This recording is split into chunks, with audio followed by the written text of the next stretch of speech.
Castbender Podcast is associated with Avatar: The Legend of Korra Online.com and ComicRelated.com.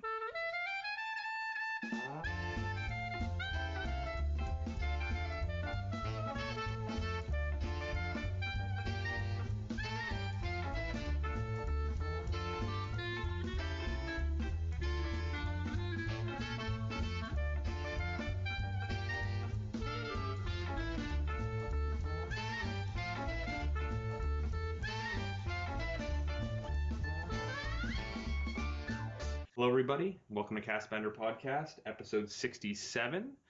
Today we're having another interview. Everybody likes guests on the show, so we're continuing along with that theme. And of course, you're here with your co-hosts, AJ Lewis. Hello. Tegan Chevrier. Yo. And I'll let our guest introduce himself and tell us what he does. Who are you? My name is Morgan Bannon. Most people in the Avatar fandom will probably know me better as Airspeed or Airspeed Prime online. I'm the site super moderator, though I probably have a bunch of other roles on Avatar: The Last Airbender Online.com, and I also host that site's podcast, which is the Avatar Online podcast. That's my gist of what I do in terms of the Avatar fandom. Awesome. Yeah, when I was talking to Cavill, Avatar: The Last Airbender Online.com and stuff like that, when I was talking to Cavill, he was saying, yeah, definitely have Morgan on because he's one of the more well-informed members of the community, and we're like, yeah, we'll definitely give it a shot. So we're just going to start the interview off talking a little bit with Morgan about how he started podcasting and everything, and then we'll shift into more Korra-related news of this past week with Nick Upfront and related things. So one of our staple questions that we ask every guest that comes on the show is, what's your favorite character and what's your favorite element? My favorite character is Aang. My favorite element is air. Going in depth, I suppose. I just like Aang's kind of journey as the reluctant Avatar. You see him go from, that kid to that epic kind of pose that he has on top of the kind of cliff at the end of Sozin's Comet. It's just a really nice journey for him, and especially from like a younger character in the show. It's kind of something I don't think we've really seen that much in like big action adventure shows. Air is my favorite element, just because I like the kind of philosophy behind it. The Aang kind of, I suppose, defines it in a way, that kind of upbeat attitude, the creativity behind it, stuff like the fact that they have to create their own airbending move to become a master airbender and get their arrows. A lot of cool stuff with the air nomad culture, so air is my favorite element. Definitely. Yeah, that's awesome. Air's my favorite too, so we're bros. So how did you get into the fandom? Well, I've been watching Avatar since it began in 2005, and I've been watching I watched it as it came out pretty much. Wasn't really sure what was going on in the break between book 2 and 3 because I didn't get the internet until like 2007. So when that happened, then I realized that, it's just on a really long break, and that's kind of when I got into the fandom, though I was never really on like an Avatar forum or like any social media until pretty much late 2010, about August, when I actually joined Avatar: The Last Airbender Online.com. And from there, that's more or less how I kind of got into the actual fandom, like discussing episodes online and stuff like that. We had an interview with Log Legends, and they're from the UK, and you're from Ireland, correct? Yep. How is this? We always like to ask this because us being from Canada, we had, for a lot of the seasons of Avatar, different schedules than your typical US. Did you get Avatar at the same time like the US got Avatar? No, Ireland, we have the same Nickelodeon as the UK pretty much, Okay. So we got it at the same time as the UK. Though there is an Irish language channel here, TG Cahir, which is foreign Irish, and they did air the show, like the Irish dub of it. I haven't seen that many episodes of it, but it did happen. Interesting. I think they were like a year or two behind in terms of production on that dub, so there was multiple ways I watched it, though I don't speak Irish fluently. That's very cool. Tegan? Yeah, so your podcast recently had its second year anniversary, which is awesome. So what was that like?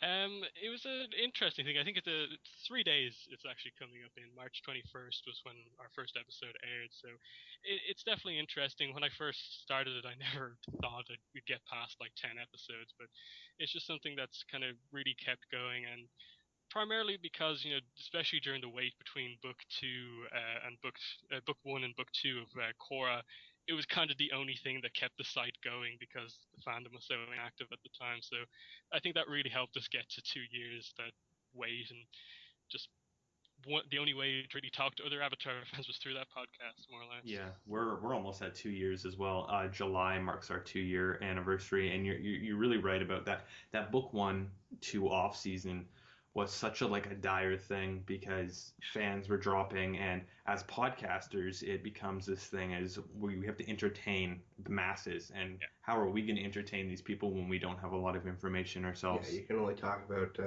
Avatar: The Last Airbender Yeah. for so long until it gets extraordinarily repetitive. Yeah. Yeah. We actually had other podcasts too, me and Tyrell back in the day. Yeah. And we'd always cycle back to we get to that 5 episode mark and we'd be like, there's not a whole lot of interest. Yeah. How are we going to keep going? So I just want to know what drove you to continue podcasting in that lull of. I think a lot of it was because I had initially planned to start the podcast, and like pretty soon after I joined the site in like 2010, but we just never ever got it going. We never organized times or anything like that.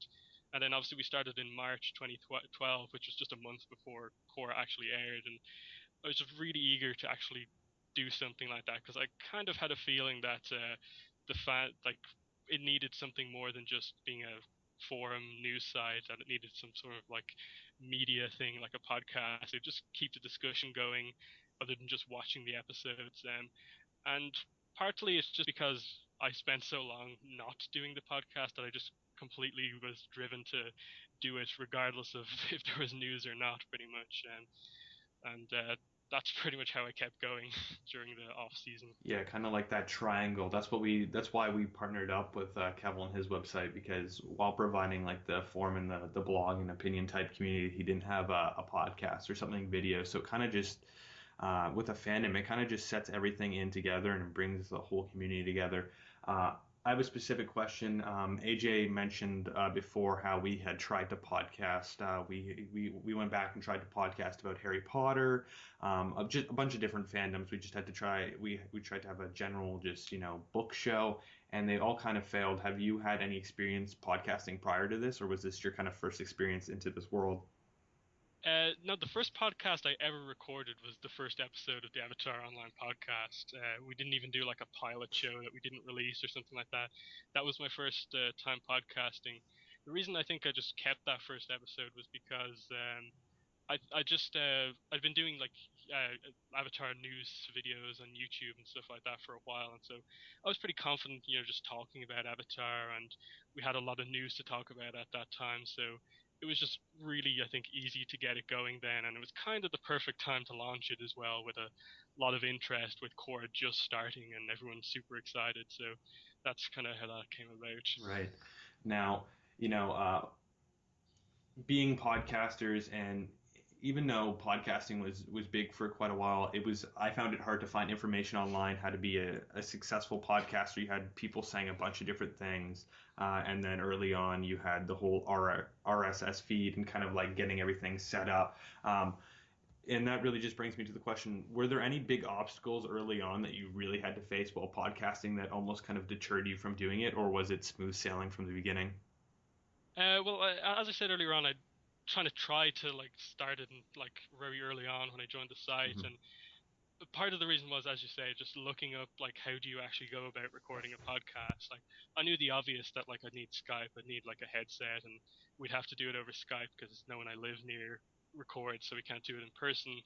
The problem was how to record it, and I realize now, like we came close a few times to recording an episode, but I kind of realize now it wouldn't have worked if we had launched it back then. And around the time when Core was coming out, I kind of just found like, okay, this is a program that works. It records it. It's easy. It'll be easy to edit, and we just went ahead from there. I just kind of found the perfect program to record it, so it was easy on myself and the host. Mhm. So just came together then. Yeah, like originally, AJ and I had started it just us two, and we'd been friends since elementary school, and it was just us on. We started on an iPhone. We recorded on an iPhone and threw it up online. Yeah, if you could go back and listen to episode 1, Yeah, it's absolutely horrible. yeah, and that it's kind of the evolution, and then we came through the kind of the similar type of situation where we wanted to really add a female host to kind of get another perspective and just kind of make it more kind of diverse.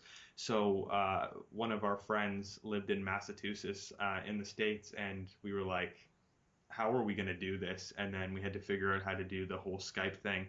And now we have Tag, and we all go to school together. So it's a lot more convenient because we can just have our mics here in one place. And because so let me get this straight. Are you podcasting with people from like the States or other areas of the world, or is everybody from around you?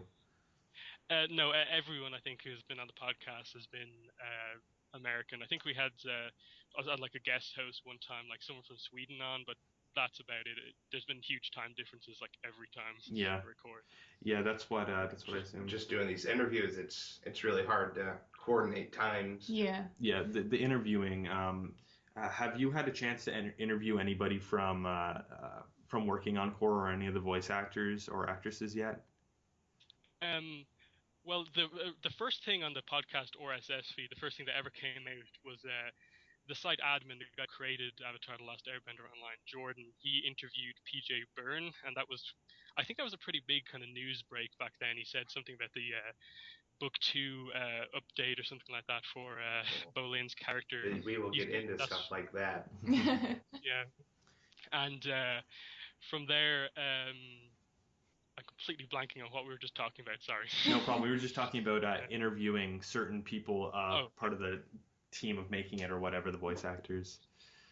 Yeah, the only other interview that I have done is I interviewed Gene Yang after the Search Part 1 came out. I organized an interview with him, and I was really nervous going into that, but he was so kind of nice to talk to, and he made it like easy to do, and it was a pretty nice interview that we got up. It was like an hour or something like that long, so that went pretty well. And I've had Kevel on a few podcasts as well. It's kind of like a subsection of podcasts we do. We call it admin talk, but yeah, that's about all we've done in terms of interviews. It's just really hard to organize them, and just know from like covering interviews on like news sections and all that you don't get a ton of information out of like voice actors or anything like that. So it's not like a huge drive to do it, but it's fun to do when they come up. Yeah, like that's one thing we've struggled with because we want to, grasp people that might not necessarily watch the show because we don't have anything fancy, so we're trying to bring people in, and we've had Kevel, and we've tried to bring in community members that have successful fan sites or Twitter accounts, and we're going to be having Gene on in June in anticipation for the Rift Part 2. The Rift Part 2, and we've contacted some other people as well to hopefully get them on, but it's kind of a daunting task too, because I know for one, Janet Varney, she podcasts herself, so it's kind of like this thing where the preparation and everything is kind of nerve-wracking. I wonder what it would be like to Skype Janet Varney. Yeah. While she's in a studio recording it. Yeah. Yeah. And it's just interesting. Now, not to go on a low note, but Korra is going to be going into book 3 and book 4, and after that, again, like we were once with Avatar: The Last Airbender. We're in an unknown. We don't know if there's going to be any more content at all. So do you have any plans on, are you going to continue the show, or are you going to, go on to other podcasting ventures?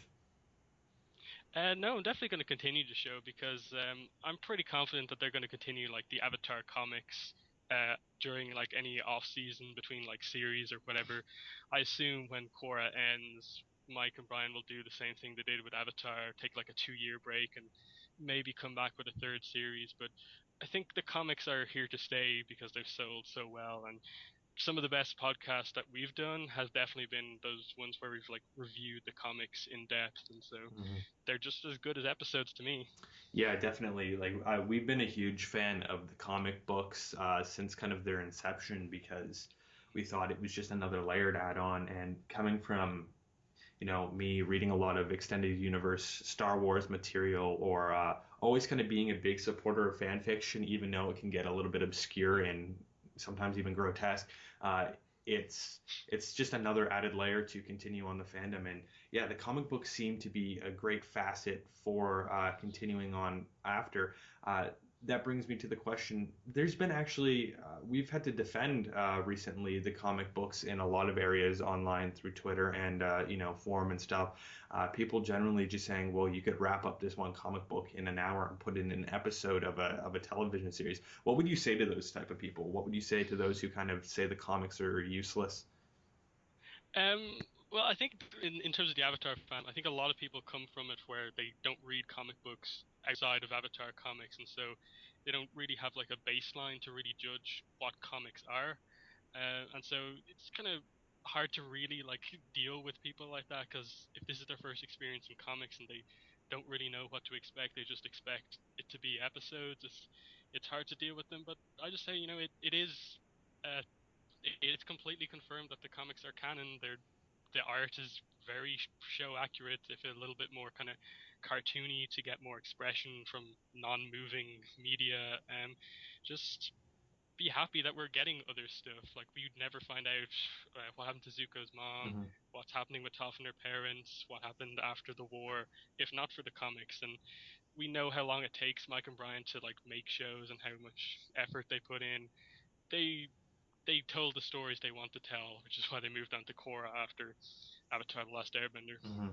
And people are kind of bewildered why the comics are coming out in some circumstances. I'm like, well, these are the questions that some of you want to know, including myself. Like, I want to know what happened to Zuko's mom. I want to know about Toph's future husband and the parents and etc. So, like, these are things that I want to know about. Yeah, like, what's the significance of Yang Chen? Like, these comics discuss things in such a sometimes a broad manner that most people won't understand in a way. Like they had with the search, they did all that stuff with the other two the brother and sister and the mother faces and all that, which eventually led to finding Ursa.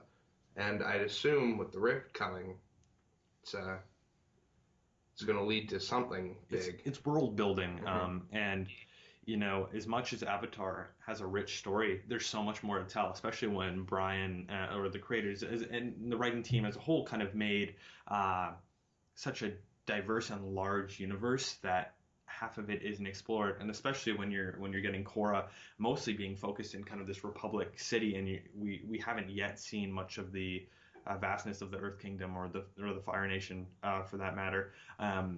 There's just so much more to explore. And for those people who discredit the comic books, it's kind of like they're hounding a lot of people, or Mike and Brian, to make more stuff. But then when they get stuff in another format, they dislike that. Some people have gone as far as discrediting Gene as even a competent writer.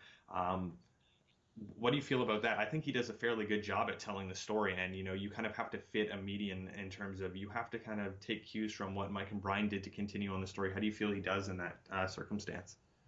I think he does a really good job. I think he really does understand the characters, and in the Rift Part 1, the way he writes Toph, you can really see that he's really kind of taking kind of control of these characters. Because the Rift definitely feels like the comic where Mike and Brian have the least involvement, though it's definitely kind of what they would do. Even in like the Rift hardcover, you can see that a lot of the big decisions made in that story, which we all thought was in place for years, we just hadn't heard it yet. A lot of the ideas came from Gene himself and not just Mike and Brian. So I put a lot of credit in terms of Gene as a writer. He does a really good job. You can definitely see how he's kind of got better as the series have gone on. Definitely. AJ? Yeah. Switching gears a bit, what are your expectations for book 3? Looking forward, what do you think? Who's the villain going to be? Are we going to have an an over 2 season storyline, or is it going to be more of the same kind of one story, one season kind of structure? Well, I think we had already confirmed that each book is going to be its own individual story with just kind of character arcs continuing in between seasons. I'm really excited for book three, mainly because unlike book one, book two actually set up something in book three with the portals being open and spirits now being in the material world and people able to go into the spirit world. That just kind of takes down this barrier where a lot of people really love the spirits, and so we're just going to see spirits randomly in the background of scenes now, which is going to be fun just to look at every single moment of book three and pick out spirits in the background. There's Carrot Guy over there and stuff like this. But yeah, I'm really excited for book three. We know very little about it really, so I can't speculate too much, but I'm excited because it looks like we're going to be traveling the world a bit more, which I suppose is the biggest thing we know so far. Mm-hmm. Like Jeremy Zuckerman said on Republic City Dispatch, I believe it was, that the series has more of a Avatar: The Last Airbender feel to it, and I put a lot of credit into what he says over a lot of people because one of the major components of Avatar and Korra, and one of the really defining moments has been the music and the composition of such, and the feel has to be kind of derived from that music. So if he feels confident in that, I think that's a good thing.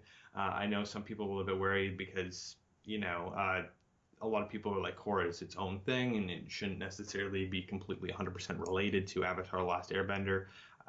What do you say to those that criticize that? Do you care if it kind of wanes more towards that Avatar feel, or would you rather it stay kind of dead fast in what it's been doing? I don't really mind if it kind of becomes a bit more Avatar: The Last Airbender like, but I definitely do think the fandom kind of on the whole tends to compare the two shows too much when they are very different in kind of like tone and structure. Like they're basically half-length seasons and stuff like that, and they're much kind of tighter written. Everything kind of is a bit quicker paced than Avatar: The Last Airbender. But I suppose if he just means, Avatar: The Last Airbender in the sense that we're going to see more of the world, and like Avatar: The Last Airbender was basically kind of a traveling show. They spent a lot of the time moving from place to place. We saw a lot of the world, and I'll be happy to see that. Though I think obviously it will still be Korra and the kind of tone that Korra has. Yeah, yeah, I agree. You need to have that kind of difference because you get stuck a lot of times with when you have something very successful like Avatar and you continue on, it almost becomes like you're trying to recreate that, but obviously you can't really achieve what you did originally because it's just to that kind of caliber. So while I criticize Korra on multiple occasions and some of the things about it, I think it would be. I'm a little bit worried. I would be a little bit worried too if it became Avatar: The Last Airbender for a lot of reasons. And I think what they're continuing to do is good. And I think now it's to the point where they're like, we've done 2 seasons. We know what works. We know what doesn't work, and let's kind of pull in some things that people liked a lot about the original series and keep those components that we really liked about Korra. And we kind of already saw that with them trying to say that they're axing a lot of that love triangle / relationship stuff. That's another big thing. How are you on shipping and everything like that? How do you feel towards kind of those types of things? Well, just in terms of like, I do like shows that I watch to have some level of romance or shipping in them, just because it adds realism to the world. Like some shows you watch and they just don't have anything, and they hint at all of this stuff. It just gets kind of frustrating because it would add something new to it. So I like that Korra, at least at the very least, goes for it when it comes to shipping and isn't afraid to just kind of put two characters together. But I definitely think, especially in book two, they got a bit too drama heavy. Everyone's splitting up all over the place. Like we had what 4 breakups between 2 couples in Yeah. book two, and like one couple getting back together, and all of this other stuff. It says a lot that like book two ended with Korra and Mako apart, Eska and Bolin apart, and apparently Mako and Asami back together. We're still not clear on that. Yeah. But I It's do all want just. some sort of. It seems that the Uh, writers kind of wrote themselves into a corner with everything, and they're like, all right, We're going to diffuse everything right now. Everything's back to ground zero. Yeah, definitely. I think if they left it like it is now and just kind of forget about it, I think that's kind of almost backwards writing where they're like admitting it went completely wrong. I do think that they need to address it in some way, because I think Mike O'Brien have come out and said that, Makora, they're meant to be or something like that. Oh, so God. I think they kind of need to do something like that, because I think it would be interesting for Korra and Mako to some extent to just kind of go through a whole book as a couple with no drama coming up, kind of like we see in the comics with Aang and Katara. It's nice to just see their interactions as a couple, and that'd be nice to see from like kind of older teenagers here, as opposed to the kind of young, kind of almost becoming teenagers in Avatar: The Last Airbender. Okay, so a couple quick fire questions. I just want like your general, your answer. So, who is your ship, your one true pair in Korra? Korra, I guess Makora. All right. Who do you think is Lynn's father? The Duke. The Duke. All right. Not this new guy coming to play in the Rift. What was his name? Satoru. Yeah. I'm not really sure about Satoru. It's I definitely need to see what happens. It seems interesting that she seems to like him, but the factory seems to be hiding something. I think there's still something more to come out. I'm not sure if that will end up being the actual thing, but who really knows? I just think it's the Doff is going to happen just because there's a lot of evidence. The comics, the show, I like it. All right. Now, if you were to pick, there's been several theories going around the fandom of the Earth Queen being the main villain for the next season.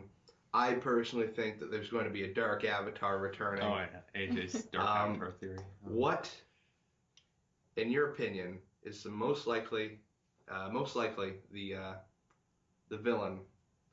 Just on the top of your head, which is going to cause the deal? The Earth Queen, who's just like this Earth Queen, or this amazing Dark Avatar theory that I have? I think the Earth Queen's a lot more likely to happen, because there could be some politics thing around, some people not agreeing with Korra keeping the portals open. Like, she did that, like, near Republic City, but didn't tell the rest of the world. There may be some problems with the rest of the world. Not to mention the Dark Avatar thing, I think, well, if you use the kind of what's been established with the regular Avatar, then apparently the Dark Avatar died in the Dark Avatar state, and so the cycle is broken because they were merged completely, which is what the whole Roku and the Avatar state mentioned. So I think the Dark Avatar will continue to be a thing, though obviously Vasu remains. Right. Yeah. So in the sort of like leaked trailer that we saw, there was a small clip of someone riding a dragon. People think it's Zuko. What are your thoughts on that? I think it is Zuko. It just kind of makes the most sense. He was holding the ancient Sun Warrior artifact, the golden egg. He said it was alive. We know he's still alive in Korra, and that he's not the Fire Lord now. He's an ambassador for peace. So it would make sense that if, as based on the trailer as well, it appears that the Team Avatar, most of them are going around in kind of a special airship, that they'd meet him at some point. So that makes sense. And also if the Order of the White Lotus is involved, and he had Zuko and Iroh's relationship, he may have some involvement with them. I think we see the Order of the White Lotus talking to the guy and the dragon, so something like that. Fantastic. All right, so we're going to switch over. We're going to do a little bit of a music break here, and then we're going to switch over to talking with Morgan about Nick Upfront and the whole scope of that debacle. Because we got so much information from Nick Upfront. Talk a little bit more about certain tweets, Nick Upfront, and all that after the break with music from George Wood. So enjoy, everybody.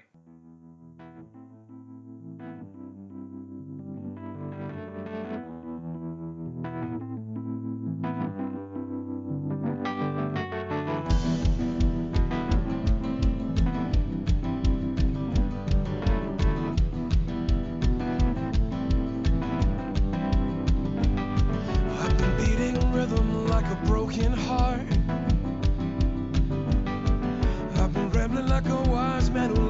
a spark. I've been loving you like some forgotten art, but it wasn't enough, no. It just wasn't enough, no.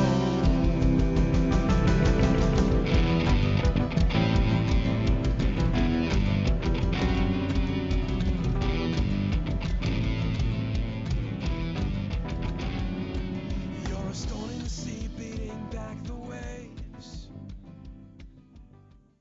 All right, welcome back, everybody.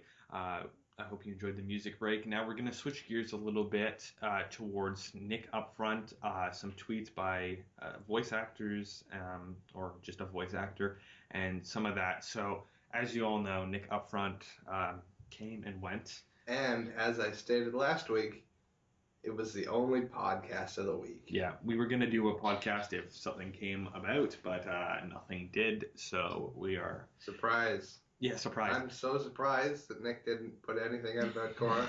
Man, am I surprised. So, so Nick Upfront came and went, and the thing I was scared most about was not that the fact that Korra didn't come out, which I kind of had a feeling it wouldn't because of Nick's general, what they do, but because of because they're Nick. But the general backlash from the community, the rage that ensued afterward, and I essentially spent the whole time kind of trolling on Twitter.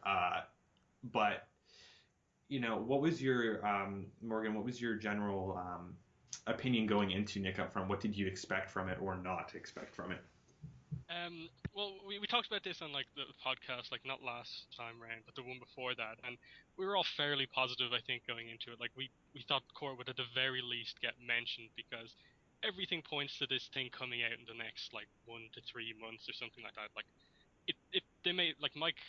Brian on Tumblr makes it sound like this thing's coming out very soon, and so I knew the event really focused on new shows primarily and was for advertisers as opposed to fans, but this seemed like the only place before Comic-Con where they could actually premiere a trailer, have it get a big reaction. So I went in hoping for a trailer or a release date or something like that, but at the very least I was absolutely confident it'd get mentioned somewhere in a press release, what happened last year. They said it was coming out in the next TV season, so I was confident something would come out of this. So when nothing happened, I was bad. Yeah, it was because I tweeted this too. It's it's only been 4 months, but it becomes this it's hard as a fan not to see the show, but as a podcaster, it's we're trying to provide you guys with an hour show every week. It's what are we going to really talk about if there's nothing? And you're right, that whole kind of soon thing, I was expecting as early as April, and we're going to talk about now realistic expectations and different points where they could announce it. But I was a little bit worried about Nick Upfront because they generally release newer shows during the actual kind of viewing or whatever that goes on during there, and then it made sense that Korra was announced there during the first season because it was a new show, but now that it's not, I didn't. But though I kind of disagree with what marketing Nick kind of does, especially when they could obviously notice that the viewership dropped between book 1 and 2 for a couple reasons. I won't blame it solely on the marketing, but I was okay, these people are going to get really angsty really soon, including myself, because you want Korra. So now that it didn't come out at Upfront, when do you think is a realistic date for it to come out? I honestly have no idea, because the only upcoming event where I see it makes sense for them to air a trailer or something like that, announce a release date, is San Diego Comic-Con, but that seems really, really late given what we know so far. So the only place I could see is that they're finally going to relaunch Coronation after they've been saying coming soon for about 4 months. Phase 1 ended at the very end of December, and so since the start of the new year, they've had Book 3 Change coming soon, new phase coming soon. What better way to launch Coronation than with a big trailer, or do one of their things that they like to do, reblog this 10,000 times, have 10,000 Coronation clicks, and you get your trailer or something like that. Mm-hmm. It will give you the release date for the trailer. Yeah. Yeah. Yeah, that'd be interesting. Yeah, especially like you said, now that Comic-Con's the only kind of logical other place for announcing something like that. If they do the coronation stuff, that's the best way to get everybody kind of involved in like one single place. But yeah, the soon thing, and we're gonna talk about how David Faustino, he was doing his like podcast show with PJ, and he said September, and then PJ quickly was like maybe or something, and it's like last time a voice actor or actress, Janet Varney, said that April was the date. People were like, oh my god, yes, and then she had to Then delete it was it, September. and then it was So September. if we're to gauge that, we should expect it next January. Yeah. Yeah. Now into more specifics of kind of how TV works. Do you think that I know a lot of people put a lot into the whole Saturday morning release versus the Friday night. What do you think is a more logical approach to doing a kids show on a Saturday morning or a Friday night? Well, the thing is, Korra isn't really a typical Saturday morning thing. Like Endgame, murder suicide at like 11 in the morning. Like, do kids really want to see that sort of thing? So for me, Korra completely works better as a kind of nighttime show. And for me, when it was first announced, I was like, that shows a lot of confidence in the show from Nickelodeon that they're giving it this fairly like prime time slot on their channel, and seem to like talk about it at the very least a little bit when they first announced this. And then they obviously changed the time a few times, but I think they finally found it. Like once they realized that they kind of needed to keep space in case they wanted to do a 2 hour block. And I think going to book three, they kind of have to keep. They have to. They're either gonna realize that the ratings went down for whatever reason and switch it back to hopefully get more viewers, or keep it at the slot where the show kind of fits more tonally. But for me, I prefer it to be later just because it makes sense that show airs then. Yeah, I definitely agree. And then after the aftermath of Upfront, we quickly get Brian releasing a photo of Lynn. Do you think this was kind of a distress thing, like, hey guys, I'm not really in control. Here's a picture. I'm sorry. Or I wonder. Yeah. I wonder if Brian is like he's just like slipping these things out. He's like getting in trouble from Nick. Just like here, take it. I honestly think if they had more control over it, they'd probably be releasing a lot more information to us. Yeah, because we know nothing about the new characters. Like after book That's what you're one, saying. like 1 month later, we had Tonrock, Unalak. We knew who the new characters were like a month after book one, and now we're potentially a month or two away from book three, and we like know potentially some character called Opal, Earth Queen, maybe, and Great Alal voicing like 15 different characters or something like that. Like we know nothing about book three really, even though we've had a kind of, I suppose, technically leaked trailer since Nick America haven't mentioned it. Yeah, for sure. And it just seems that it seemed the picture was just a kind of coded message for like, here you guys go. Can't really do that much about it. And you were saying the character thing. We got the characters announced so quickly afterwards.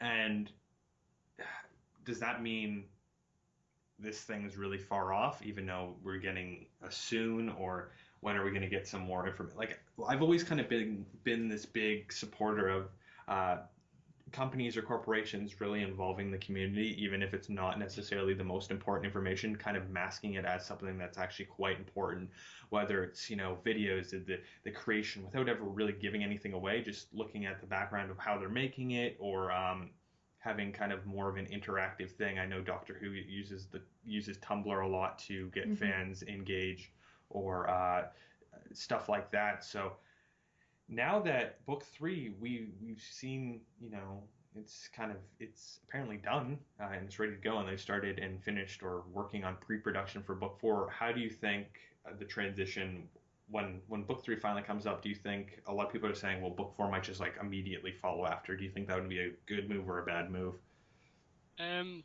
Well, to me, like I just look at it as that book two was behind schedule because of Studio Pierrot coming on board and that whole animation thing that happened, and that's why the wait was like 15 months as opposed to the usual 9 months between each book or something like that. Book 3 is a bit ahead of schedule because Mur came back on board and didn't have as many episodes to animate. So instead of animating a full book, they animated like half of book 2 and half of book 3 at the same time. So for me, book 4 would still be a reasonable ways off, but we'd be kind of back on our usual schedule, I suppose, roughly 9 months on. But that's just my thoughts on like all of Korra production, pretty much. Yeah, definitely. Now that you have, it's going to be far more consistent now that you have one studio, and in my opinion, the better studio working on the show. Yeah, people were saying, well, what if they just kind of play them back to back? And I'm like, I don't think Nick would necessarily do that, because not hating Nick here, but it's not a logical thing. Like, that's you need to milk the cash somehow, so you're gonna split them apart. It really doesn't seem like Nick gives any cares for Korra at this point. Like, they hardly do anything on Twitter about it.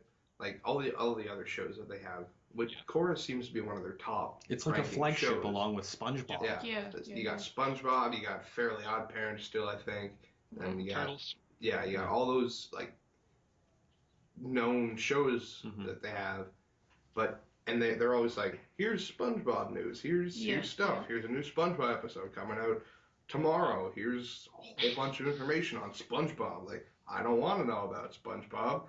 Most people, they don't want to know about SpongeBob. It's not like a story-driven show. Yeah. Just give us sustenance. We want Korra. Yeah, most of the tweets during Upfront weren't about anything but Korra.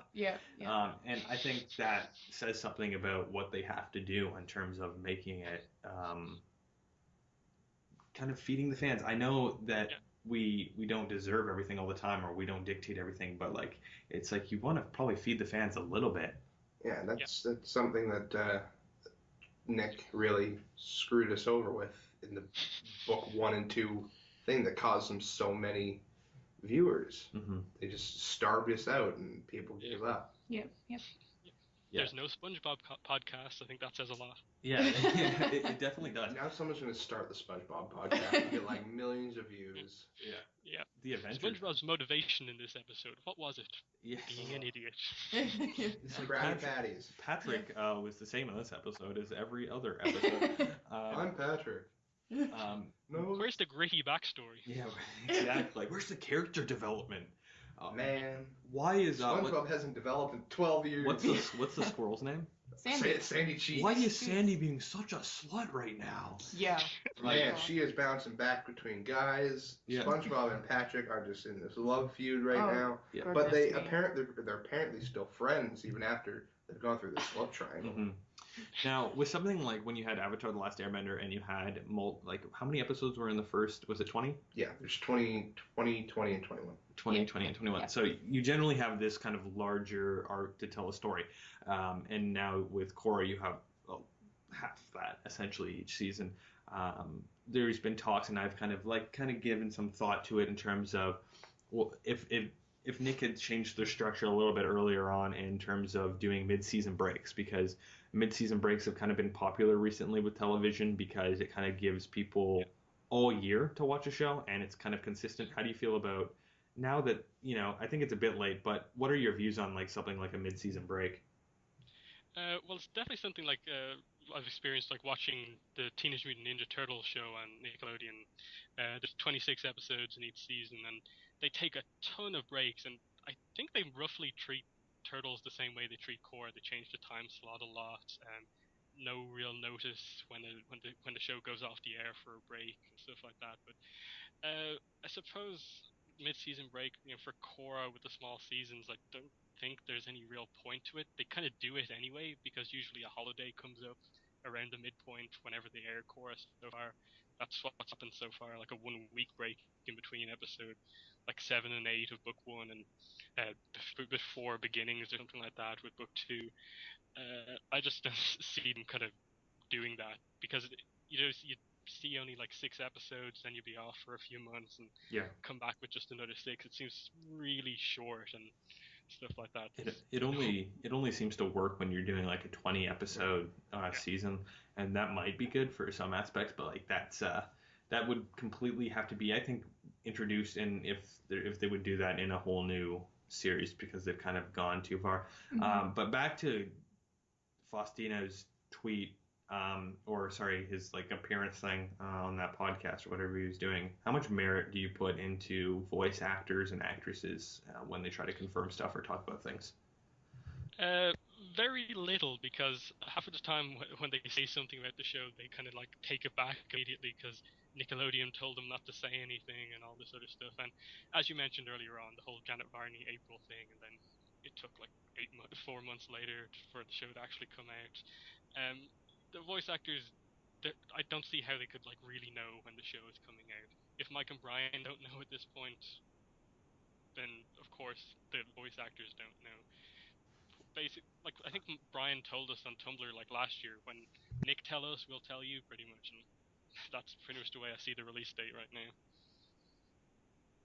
Nick knows everything. They're just like, just wait one more week to tell him. Just wait. Just let him starve.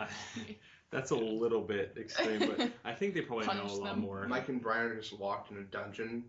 They get Tumblr once a week to release an image. They like keep on feeding these trolls out there. Yeah, I feel like voice actors can kind of make assumptions, but at the same time I don't really know how in the loop they are with everything once their work is done.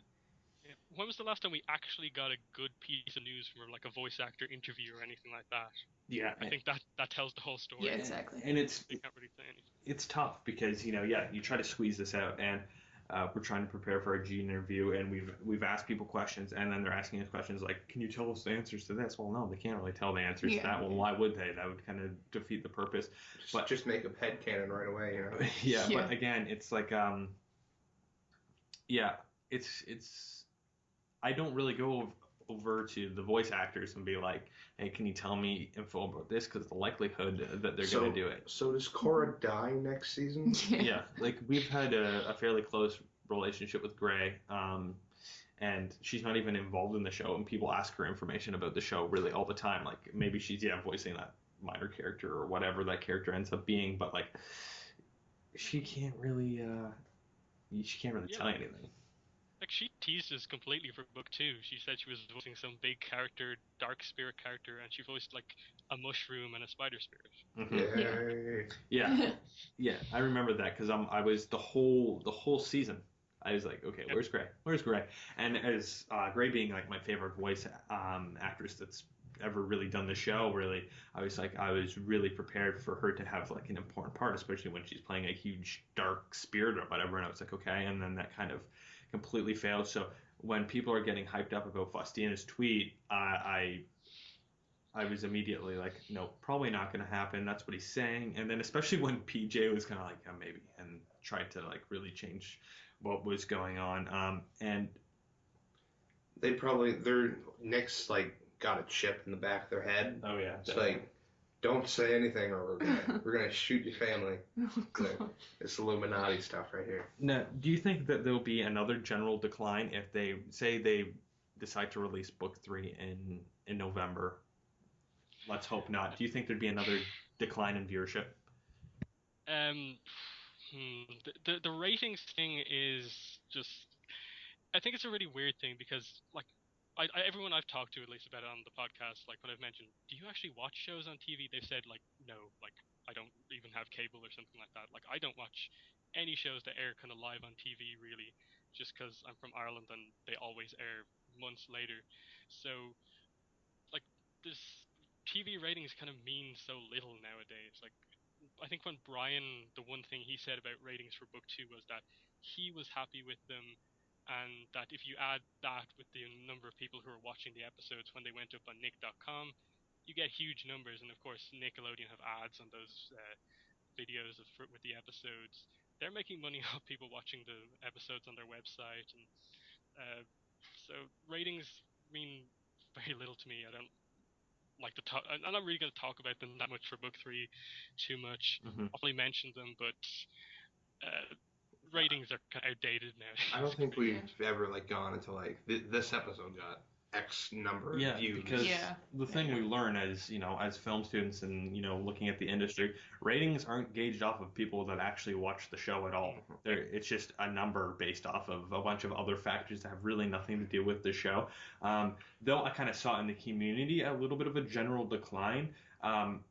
I'm not sure if it's necessarily because people stopped watching as much as they stopped being part of an active community because it was just so, bare bones for a long time. And you're right about Nick TV and everything. And though we don't encourage pirating the show or anything like that, I think a lot of people view it that way as well. Yeah. So you still have those people viewing the show.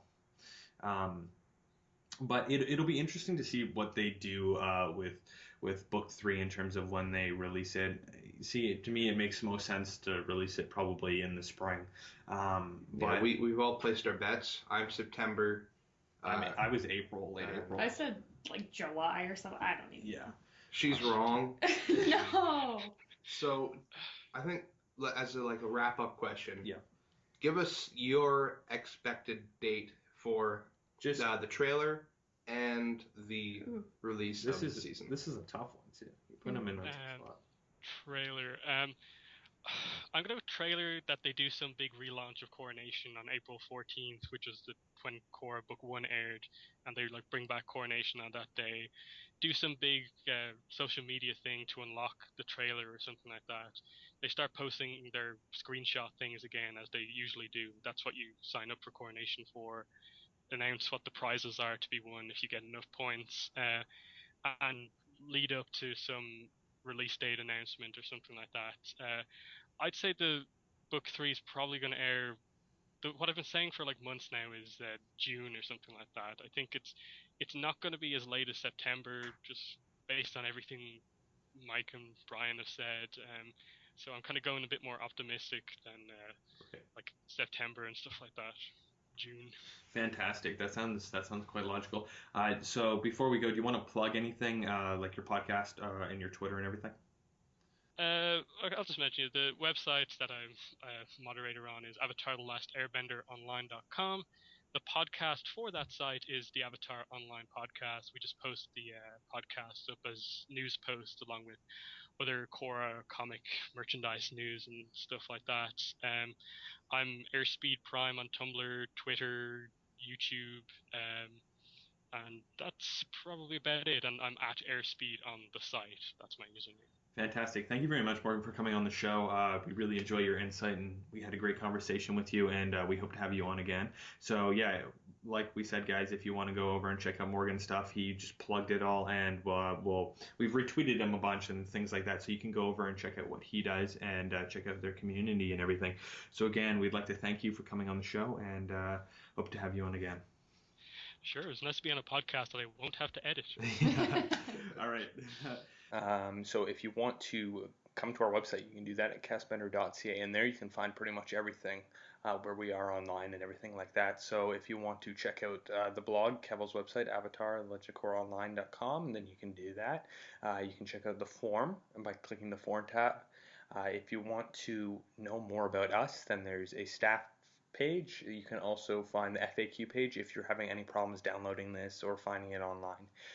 You can go to iTunes, type in Korra, and then you can go to podcast and find us, or you can just type in Castbender, subscribe, give us a rating. That would be greatly appreciated. You can use the app Stitcher. It's one of the best mobile applications for finding and listening to podcasts. So Stitcher Radio, you can download that on Android and iPhone, or you can just stream it and download the MP3 version on our website, castbender.ca. All the episodes are there, and you can play it right through the player and everything. And if you want to find us on Twitter, that's twitter.com/castbender. If you want to find us on Facebook, that's facebook.com/castbender. If you want to find our vlogs and all our other videos, and you're probably listening to this through YouTube, then you can subscribe at youtube.com/castbenderpodcast. And then you can find our personal Twitters, but I'm not going to link those because you can find them on our website. So thanks again, everybody, for listening to this episode of Castbender, and we'll be back next week with a new one.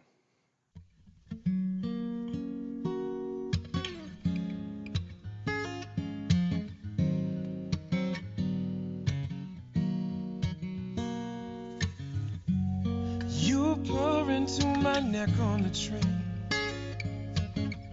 The way we are and the things we say, they just aren't the same. when you're away, I'm just missing you. Could see so easily just, but my heart is stuck in somebody else's location.